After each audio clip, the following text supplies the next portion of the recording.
Cool. My first recordings I went over, so I'm going to try to make this really brief, hopefully cover everything. Today, I'm going to be presenting some data-driven recommendations on how Barcelona can win the UEFA Champions League once again. So Barcelona is a well-established club. In the 21st century, they've won four UEFA Champions League titles, 11 La Liga titles, and seven Copa del Reys. They're also the team that signed a teenage Messi, who would go on to be the best player of all time and contribute in four of those UEFA Champions League titles that Barcelona has won. Despite this success, Barcelona has struggled since 2015 when they won their last UCL title. In fact, during that time, Real Madrid has actually gone on to win five UCL titles. So that means that since Barca's last title, Real Madrid has been taking over. They've won five of the last nine UCLs. And Barcelona needs to take action because fans are becoming frustrated and they're going to start losing revenue if they don't start beating Real Madrid out in the UCL race. So this raises the question, as the manager of Barcelona, what should you do to build more Champions League winning teams? And my solution is going to be twofold. There's a win now focus and a win later focus. The win now focus is about how Barcelona should sign high value forwards right now through the market so that they can win more games. And we've seen through UCL winning teams that high value forwards are the most important factor from that. The win later focus, I'm going to address where Barcelona should scout. So what nations they should look at and what positions they should look at for each nation. I'll go ahead and cover those things now. Before we get into that, I'm going to go over the methodology. So I took every single player and every single team that has won the UCL over the last 20 years, and I put a bunch of data in them into an Excel sheet, and then I ran some Tableau things. The most important things are the player himself, the position, the year they won, the market value, the nationality, and the age of each person.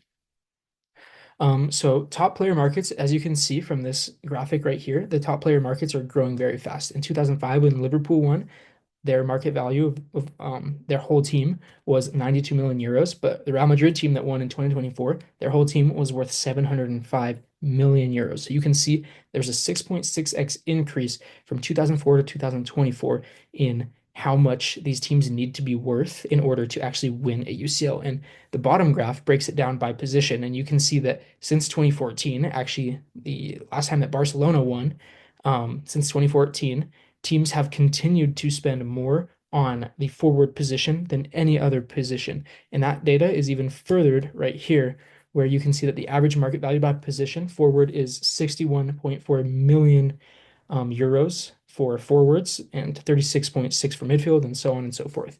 Particularly, what's really important here is that you can see in all six of Real Madrid's UCL championships, of the 21st century, they have spent a lot on their forwards. And you can see that on the left bar of this box and whisker plot. So they account for all 6 points are either at the average or significantly above the average. And so that shows that the forward position is the most important thing. And that's why Barcelona needs to start signing those high market, or excuse me, high value players from the market that are in the forward position. Moving on to more of the nations, where should they recruit? I found that Brazil, Spain, and England are the most reliable countries for UCL talent. Of all the people that win the UCL, over 58% of them come from either Brazil, Spain, England, Germany, or France. And so you can see that those five countries are definitely the most important, with Brazil, Spain, and England being the top three. Africa might be a little underrepresented because a lot of the Africans moved to Europe and they're first and second immigrants, first and second generation immigrants that play for these other teams or are represented as these other nationalities. When you break it down into position to see exactly which positions Barcelona should recruit from which countries, you can see particularly the most important is the forward. Most of the forwards are coming from France and Brazil, and this is because these are melting pot countries with a lot of individuals who are fast twitch, very fast players, strong shots. It's genetics, honestly, and same with the midfield and the defense. Each of these countries kind of just breed people that are technical for the midfield and tall and strong for the defense. And you can see kind of the breakdown of where each position comes from which country. Now, in conclusion, just to summarize, while Barcelona has been very successful historically, they've been struggling in the last 10 years, and failure to win soon is going to cause them to lose fans and to lose a lot of revenue. In the short term, because ever since Messi left, they've been struggling greatly in the UCL, they need to sign new forwards that are very valuable, that are very efficient, very effective, and that will give them a good chance of winning in the next couple of years.